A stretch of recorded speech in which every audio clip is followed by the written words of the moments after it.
speaker, and evaluator.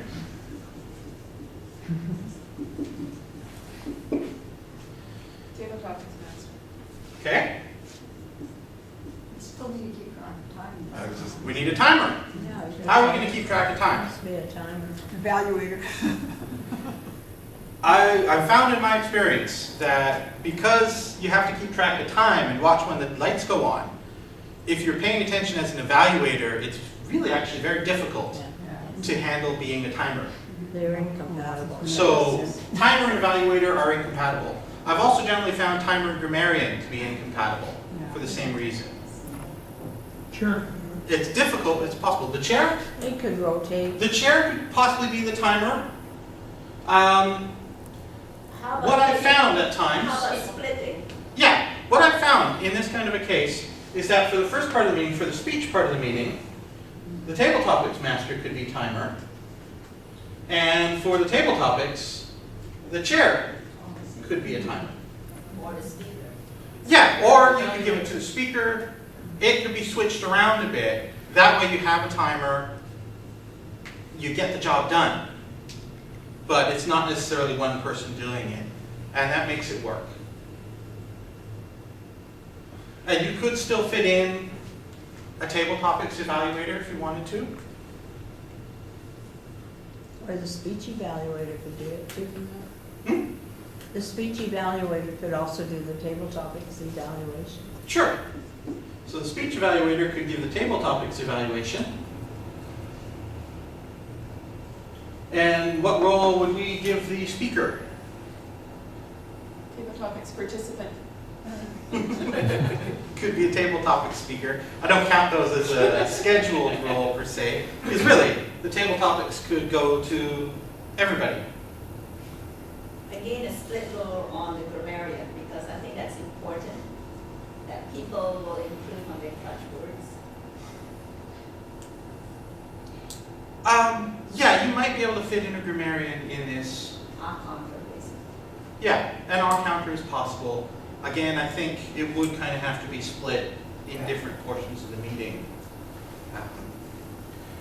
But it is possible to have a reasonable meeting with a complete agenda with 4 people. You just need to be a little bit more creative. Oh yeah, I know I'm not the only one who's been there, who's experienced this very thing.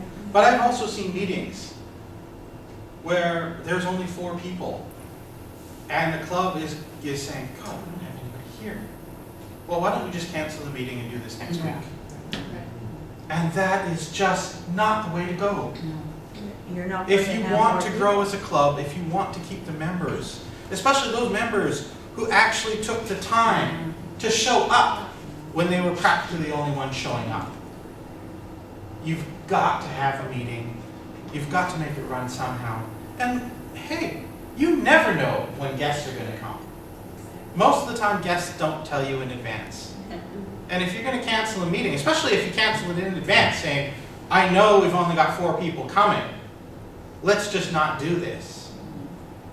Then the guests arrives, and they're looking around, and there's nobody there, and nobody told them anything. What are the odds of them coming back? Pretty much 0. They might come back to a different club, but it won't be yours, and you won't get another member at that meeting. There is one more alternative, and we'll be talking about this later in the program, and that is ask for help. How many people have heard of our Toastmasters Ambassadors program? It's new this year. I see a few hands, maybe half. You'll be hearing more about the Ambassadors program just before lunch, so I'm not going to spend time on it now. But it is a way to get Toastmasters, experienced Toastmasters, to come and help your club. And then you'll have more people at your meeting, and people who know how to help. And that's always a good thing.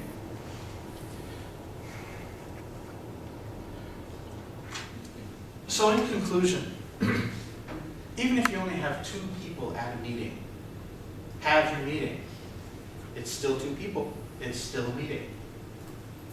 Just choose the roles that you do with some care and some strategy. When you have very few people at your meeting, having standard simple roles that you usually do in a large meeting doesn't always work. But if you choose things with care, you can make things work, and you can still have interesting, vibrant meetings with only a few people. And if your meetings are good, if your meetings are interesting, the guests who are there will still see value in it, and they can still join. And that's certainly what was happening in the club that I was with. We had guests when we had only a few people, but they said, sign me up. And within about a month, we weren't having to struggle with this kind of a meeting. We had that few more people, and I was asking for help every week and getting different people to come and help me. And that makes a huge difference too.